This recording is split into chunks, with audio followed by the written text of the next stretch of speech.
और नाज़रीन, इस वक्त की बेहद अहम खबर आपको देते हैं। झारखंड के देवघर में रेस्क्यू ऑपरेशन खत्म हो गया है। जी हां, 47 अफराद को बचाया गया है। 44 घंटे तक ये रेस्क्यू ऑपरेशन चला है और 3 लोगों की इसमें मौत हुई है। तो देवघर से बड़ी खबर, जहां रेस्क्यू ऑपरेशन खत्म हो चुका है, 47 अफराद को बचाया गया है। लगातार सुबह से हम आपको बता रहे थे कि अब ये रेस्क्यू ऑपरेशन जो है अपने आखिरी मरहले में है और एक दो जो ट्रॉली की बात की जा रही थी, जहाँ बहुत ही क्रिटिकल जगह पर जो थी, वहाँ से लोगों को निकालने में कुछ दिक्कतें ज़रूर पेश आई थी, लेकिन हमारी सेना के, हमारे फौजी जवानों ने इन तमाम लोगों को बाहिफाजत निकाल लिया है। तकरीबन 44 घंटे तक ये ऑपरेशन चला है। 3 लोगों की इसमें मौत हुई है।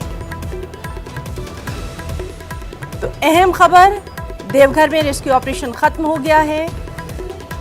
पूरा हिंदुस्तान, तमाम लोग इन लोगों की हिफाजत के लिए, इन लोगों की सलामती के लिए दुआएं मांग रहे थे और अब ये एक अहम खबर, 47 अफराद को बचाया गया है।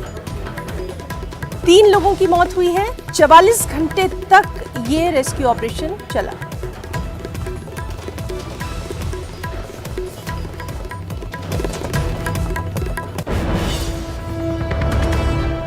और कलकत्ता हाई कोर्ट का बड़ा फैसला सामने आया है। मटिया, इंग्लिश बाजार, देगंगा और बासंत रोनी की जांच होगी। 4 इस्मतदरी के मामलात की मुश्तरका तौर पर जांच करने का हुक्म दिया गया है। कोलकाता पुलिस की SP LC P. Damayanti Sen तहकीकात की सरबराह है। अगली समाअत 20 अप्रैल को।